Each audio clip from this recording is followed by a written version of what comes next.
कि हमारे पास उस वक्त का कोई ऑडियो वीडियो क्लिप है ही नहीं। हम्म। तो हमारे पास कोई रेफरेंस पॉइंट नहीं है इसका। पत्र लेखा is very easy to work with, we I enjoyed work. और क्योंकि ये किसी धर्म से जुड़ी बात नहीं है कि एक पीढ़ी दूसरी पीढ़ी को बताएगी और बातें आगे बढ़ती रहेंगी। गुजराती फिल्में की, हिंदी फिल्में की, वेब सीरीज की, रेडियो नाटक की है। इसके आसपास भी बहुत सारे अलग अलग काम किए, परफॉर्मिंग आर्ट से रिलेटेड भी, इंजीनियरिंग से रिलेटेड भी।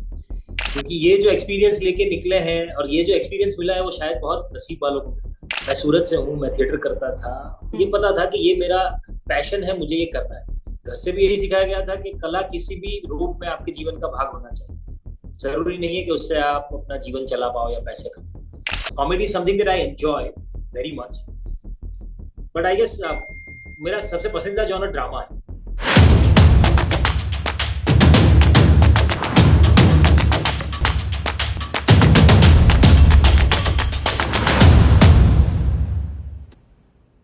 Hi everyone, I'm Divya. You're watching me on ABP Live as well as ENT Live. 11 अप्रैल को एक फिल्म आ रही है जिसकी हमें आज भी जरूरत है, ये कहते हुए मुझे बहुत ज्यादा गर्व नहीं हो रहा है। लेकिन हाँ, है। क्योंकि आज भी हम लोग कास्टिसिज्म देखते हैं अपने आसपास, जेंडर इनइक्वालिटी देखते हैं। खैर, इस फिल्म का नाम फूले है। और इस फिल्म में बात होगी ज्योतिराव फूले की और उनकी पत्नी सावित्री बाई फूले की, जो इंडियन सोशलिस्ट थे। और इसी के साथ ये भी है एक बड़ी बात कि इन्होंने ही इस देश में विमेन एजुकेशन स्टार्ट किया था। फिल्म में जो लीड रोल प्ले कर रहे हैं वो है प्रतीक गांधी और पत्रलेखा। मेरे साथ प्रतीक है इस पर बात करने के लिए। Hi Prateek, how are you? I am absolutely good and excited. Okay, सबसे पहले तो बहुत बहुत congratulation for Dhoomdhaam. I loved you in that movie. Oh, thank you very much. Okay, talking about Jyoti Rao and Savitri Bai, इस फिल्म से पहले did you know who were they or ever read about them? Yes, of course I knew who were they, and we all have studied in very little brief about their work during our school time. So I knew that they were the biggest reformers of Indian society and country at large. Uh, this couple brought women education in India. Uh, Savitri Bai Phule is the first female teacher in India. Satyashodak Sabha, I guess Satyashodak Samaj, when I was in school, this people from Satyashodak Sabha would come to our schools as mythbusters, and they would tell us about different tricks that people use to, you know, get you to believe into some myth. And I used to find it really amazing and exciting that how can these people find out these kind of truth. I'm talking about when I was in pre-primary school, primary Hmm. school. So these are the things that I knew about their lives. But when I started reading about the script, when Anand Mahadevan, who's written and directed the film, he narrated me the whole script. And whatever that research that he did, he spoke about all the research. It was also a big, big eye opener for me. Okay, if And I more ask so, you. as you started saying, you started with this interview by saying that whenever you talk about them, it is still relevant, and you are not proud of saying that. It is still relevant. I felt the same emotion. Okay, अच्छा, अगर मैं बात करूं आपके इस film में on board आने की, हाउ इट हैपेंड, स्क्रिप्ट आपके पास कब आई थी and how you reacted to it, फिर उसके बाद कितना क्या कुछ प्रिपरेशन रहा? So, स्कैम में मैंने और अनंत सर ने साथ में काम भी किया है। हम्म। उसके बाद उन्होंने मोहन मसालो करके मैं जो एक प्ले करता हूँ वो भी देखा, when I play Mahatma in his entire transformation. And one of after the show, he met me and he said that when I saw you in the turban on stage, I got my food. Okay. And that's how he said that this is the story that I want to make uh, with you. I read this film, he narrated me the whole film. And I guess right from the first narration, I was absolutely excited to be part of the film. And more so, I was really feeling that I'm fortunate to create this character on screen. India's first Mahatma ever.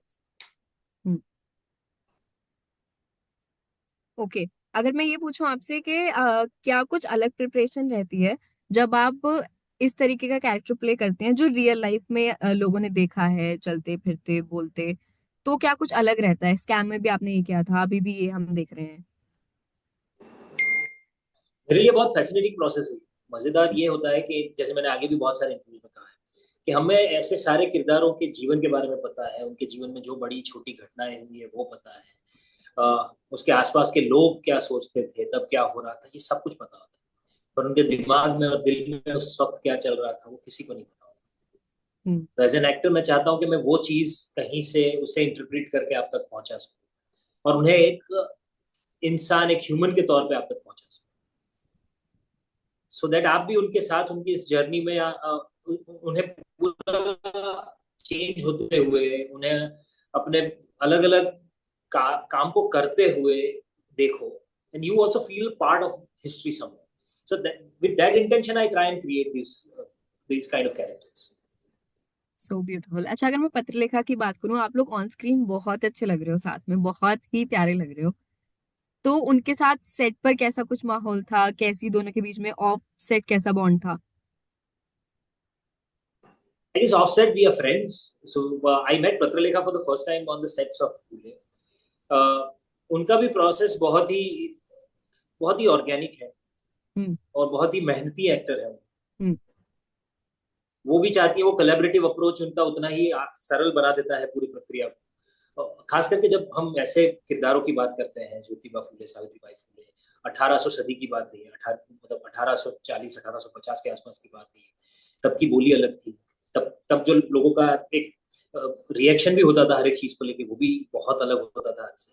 और कमाल की बात यह है कि जो कि बहुत बड़ी चैलेंज भी होती है एक्टर्स के लिए, कि हमारे पास उस वक्त का कोई ऑडियो वीडियो क्लिप है ही नहीं। हम्म।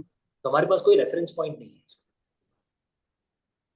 इस फूले कपल की कुछ पेंटिंग्स है बस, हम्म। और इसके आसपास की कथा और बातें आपको पता है, उसमें से हमें कैरेक्टर बनाना है। हम्म। तो ऐसे वक्त पे ये और भी जरूरी हो जाता है कि जो भी दो कैरेक्टर एक्टर्स एक साथ काम कर रहे हैं, उनकी ऑफ कैमरा भी एक केमिस्ट्री हो, एक दोस्ती हो, एक उनके भी मतलब आपको एक कंफर्ट लेवल होना जरूरी। बिकॉज हम दोनों को एक दूसरे को कहीं ना कहीं कुछ कुछ कभी कभी बताना भी पड़ता है कि शायद इसको ऐसे भी ट्राई कर सकते हैं। अगर वो कोलैबोरेटिव अप्रोच नहीं है तो चीजें थोड़ी और डिफिकल्ट हो जाती है। But Patralekha is very easy to work with, I enjoy working. Okay. अच्छा, अगर मैं बात करूं कहानी की, कहानी ले लें या फिर ज्योतिराव जी को एक्चुअल में भी ले लें, उनकी लाइफ ले लें, जो भी उन्होंने कुछ किया, आपको सबसे ज्यादा टचिंग क्या लगा, या फिर आपने एज अ पर्सन या फिर एज एन एक्टर सबसे ज्यादा क्या ग्रैब किया? मुझे सबसे ज्यादा जो बात पसंद आई, जो मुझे दिल को छू गई, वो ये थी कि वो बहुत ही सेल्फलेस लोग थे। ऐसे लोग शायद आजकल पैदा भी नहीं होते। उन्होंने अपने अपने परिवार के बारे में, अपने जीवन, अपनी वो डर से आगे बढ़कर, खुद से बढ़कर सिर्फ लोगों के बारे में सोचा। और ये इतने बड़े विजनरी थे कि उन्हें पता था कि शायद उनके जीते जी इतना बड़ा चेंज ना भी हो, हम्म। पर आज वो जो नींव रख रहे हैं उससे पूरे देश का भविष्य बदल सकता है, लोगों की सोच बदल सकती है। इतना विजन के साथ कोई आदमी दूसरों के लिए जीना चाहता हो, ऐसा हमने किताबों के अलावा, कहानियों के अलावा कहीं नहीं देखा। Okay, but what do you think, कि मैंने कमेंट्स में भी पढ़ा है ये ट्रेलर के, कि लोग ये कह रहे हैं कि इतना कुछ उन्होंने किया, ज्योतिराव जी ने, उनकी पत्नी ने, इतनी बड़ी चीजें जो कि बहुत, जिन्होंने इतिहास बदल दिया, इतिहास में बहुत बड़ी छाप छोड़ी है, but why their story is not so highlighted? What do you think? यार ये सवाल तो हम सबको अपने अंदर झांक के पूछना ही चाहिए। पर कभी ऐसा लगता है कि ये जैसे 1850-60 की बात है। धीरे धीरे जैसे टाइम जाते गया, सदियां बदलती गई, शायद लोग अपने इतिहास से दूर होते गए। और क्योंकि ये किसी धर्म से जुड़ी बात नहीं है कि एक पीढ़ी दूसरी पीढ़ी को बताएगी और बातें आगे बढ़ती रहेंगी। तो एग्जैक्टली। तो कहीं ना कहीं हम सब अपनी अपनी अपने जीवन की दौड़ भाग में ऐसी जो सत्य घटनाएं हैं, जिनकी वजह से शायद आज आप और हम बात कर सकते हैं। आज जितनी भी पढ़ी लिखी स्त्रियों को आप देखते हो, कहीं ना कहीं उसका बहुत बड़ा श्रेय ज्योतिबा फुले और सावित्रीबाई फुले को जाता है। All the females who are well educated, who are working in all different fields, it all thanks to Phule couples, right? पर ये कहीं ना कहीं पीछे छूटता गया। तो इसलिए भी शायद ऐसा है कि लोगों को इतना संक्षिप्त में पता है इनके बारे में कि कोई रिफॉर्मर थे, खत्म। इससे ऊपर कोई शायद जानकारी ही नहीं है।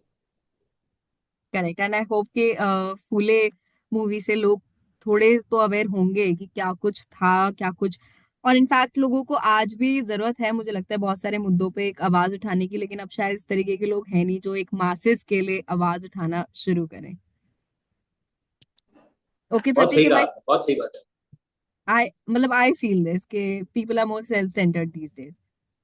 या okay, if I asked about you, correct me if I am wrong, 2005 आ पार के पेले पार इन थिएटर, ओके, टिल अब तक 2025, बहुत बहुत ज्यादा टाइम हो गया है।